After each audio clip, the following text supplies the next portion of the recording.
ಸ್ನೇಹಿತರೆ, ನಿಮ್ಮ ಲೈಫ್ ನಿಜವಾಗ್ಲೂ ಚೇಂಜ್ ಆಗಬೇಕಾ? ಹಾಗಿದ್ರೆ ಬೆಳಿಗ್ಗೆಯನ್ನ ಫಸ್ಟ್ ಚೇಂಜ್ ಮಾಡ್ಕೋಬೇಕು. ಮಾರ್ನಿಂಗ್ ಅನ್ನ ಗೆಲ್ಲಬೇಕು.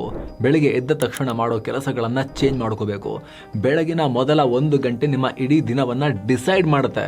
ಮೊದಲನೇದು ಸೂರ್ಯನ ಬೆಳಕು. ಬೆಳಗ್ಗೆ ಎದ್ದ ತಕ್ಷಣ ಫ್ಯಾನ್ ಕೆಳಗೆ ಕೂರೋ ಬದಲು, ಮುಸುಕು ಹಾಕೊಂಡು ಕೂತ್ಕೊಂಡು ಫೋನ್ ನೋಡೋದ್ರ ಬದಲು, ಮೊಬೈಲ್ ಬೆಳಕನ್ನ ನೋಡೋದ್ರ ಬದಲು ಅಟ್ಲೀಸ್ಟ್ 10 ನಿಮಿಷ ಹೊರಗಡೆ ಆ ಗಾಳಿಯನ್ನ, ಆ ವಾತಾವರಣದಲ್ಲಿರೋ ತಂಪನ್ನ ಮತ್ತು ಆಗ ತಾನೇ ಉದಯಿಸ್ತಾ ಇರೋ ಸೂರ್ಯನನ್ನ, ಅಲ್ಲಿಂದ ಹೊರಹೊಮ್ಮೋ ಬೆಚ್ಚನೆಯ ಅನುಭವವನ್ನ, ಎಳೆ ಬಿಸಿಲನ್ನ ನಾವು ಫೀಲ್ ಮಾಡಬೇಕು. ಇದು ನಮ್ಮ ದೇಹದ ಹಾರ್ಮೋನಲ್ ಫಂಕ್ಷನ್ ಅನ್ನ ಕರೆಕ್ಟ್ ದಾರಿಗೆ ತರೋಕೆ ಹೆಲ್ಪ್ ಮಾಡುತ್ತೆ. ಅದ್ರ ಬದಲು ಮೊಬೈಲ್ ಸ್ಕ್ರೀನ್ ನೋಡಿದ್ರೆ ಹಾರ್ಮೋನಲ್ ಫಂಕ್ಷನ್ ಕಿತ್ಕೊಂಡು ಹೋಗುತ್ತೆ.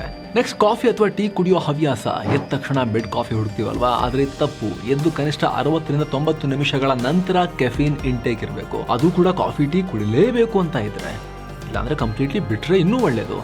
ಕಾಫಿ ಟೀ ಅಭ್ಯಾಸ ತುಂಬಾ ಇತ್ತು, ದಿನಡಿ ಕುಡಿಯೋ ಅಭ್ಯಾಸ ಇತ್ತು ಅಂತ ಹೇಳಿದ್ರೆ ಅದಿಲ್ಲ ಅಂದ್ರೆ ಎನರ್ಜಿನೇ ಇರಲ್ಲ. ಕುಡಿದು ಸ್ವಲ್ಪ ಹೊತ್ತು ಎನರ್ಜಿ ಮತ್ತೆ ಡೌನ್, ಕುಡಿದು ಸ್ವಲ್ಪ ಹೊತ್ತು ಎನರ್ಜಿ ಮತ್ತೆ ಡೌನ್, ಸುಸ್ತು. ಇದು ನಿಮ್ಮನ್ನು ಕಾಡುತ್ತಿಲ್ಲ ಅಂದ್ರೆ. Next, digital detox. ಬೆಳಗ್ಗೆ ಎದ್ದ ತಕ್ಷಣ ಮೊದಲ 1 ಗಂಟೆ ದಯವಿಟ್ಟು ಫೋನ್ ಮುಟ್ಬೇಡಿ. ಸೋಷಿಯಲ್ ಮೀಡಿಯಾ ನೋಡ್ತಾ ಕುಳಿತರೆ ಮೈಂಡ್ ಅಲ್ಲೇ ಬ್ಲಾಕ್ ಆಗುತ್ತೆ. ಅದ್ರ ಬದಲು ಹೇಳೋದು ನಿಮಗೆ ಇನ್ನೂ ಡಿಲೇ ಆಗುತ್ತೆ. ಮತ್ತೆ ಮಲ್ಗೋಣ ಅನ್ಸುತ್ತೆ. 1 ಗಂಟೆ ಫೋನ್ ನೋಡು, ಕಣ್ಣು ಒಂಥರ, ಆದ್ಮೇಲೆ ಮತ್ತೆ ಮಲ್ಕೋ, ಈ ರೀತಿ ಆಗುತ್ತೆ. ಅದರ ಬದಲು ಎದ್ದ ಮೇಲೆ ಆ ಬೆಳಗನ್ನ ಒಂಚೂರು ನೋಡಿದ ನಂತರ ಒಂಚೂರು ನೀರು ಕುಡಿದು 1/2 ಗಂಟೆ ವಾಕಿಂಗ್ ಮಾಡ್ಬೋದು. ಇದು ನಿಮ್ಮ ಬ್ರೈನ್ ಪವರ್ ಮತ್ತು ಫೋಕಸ್ ಅನ್ನ ಭಾರಿ ಪ್ರಮಾಣದಲ್ಲಿ ಜಾಸ್ತಿ ಮಾಡುತ್ತೆ. ಕಡೆದಾಗಿ, ನಿಮ್ಮ ಬ್ರೇಕ್ಫಾಸ್ಟ್ ನಲ್ಲಿ protein ಹೆಚ್ಚಾಗಿರಬೇಕು.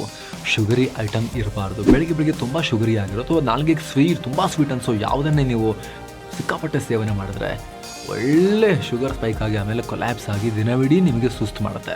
So no sugar, very less oil. Oil ಎಷ್ಟಾಗುತ್ತೆ ಅಷ್ಟು ಕಮ್ಮಿ. ಹೆಲ್ದಿ, ಒಳ್ಳೆ ಫೈಬರ್, ಉತ್ತಮ ಗುಣಮಟ್ಟದ ಕಾರ್ಬ್ಸ್ ಮತ್ತು ಪ್ರೋಟೀನ್ ಇರೋ ಉತ್ತಮ ಗುಣಮಟ್ಟದ ಬ್ರೇಕ್ಫಾಸ್ಟ್ ನೊಂದಿಗೆ ನಮ್ಮ ದಿನವನ್ನ ಆರಂಭ ಮಾಡ್ಕೋಬೇಕು. ಜೊತೆಗೆ ನಮ್ಮ ಮೈಂಡ್ ಸೆಟ್ ಇದೆಯಲ್ಲ, ವಿಲ್ ಆಫ್ ಸ್ಟೀಲ್, ಉಕ್ಕಿನಂತ ಮೈಂಡ್ ಸೆಟ್ ಅನ್ನು ನಾವು ಬೆಳೆಸ್ಕೋಬೇಕು. ಸವಾಲುಗಳು ಎದುರಾದಾಗ ಕುಗ್ಗದೆ ನಿಲ್ಲೋ ಆ ಗಟ್ಟಿ ಮನೋಬಲ ನಿಮ್ಮನ್ನ ಸಾಧಕರನ್ನಾಗಿ ಮಾಡೋ ಕಡೆಗೆ ಹೆಜ್ಜೆ ಇಡಿಸುತ್ತೆ. ಫುಲ್ ವಿಡಿಯೋಗಾಗಿ ರಿಲೇಟೆಡ್ ಲಿಂಕ್ ಕ್ಲಿಕ್ ಮಾಡಿ.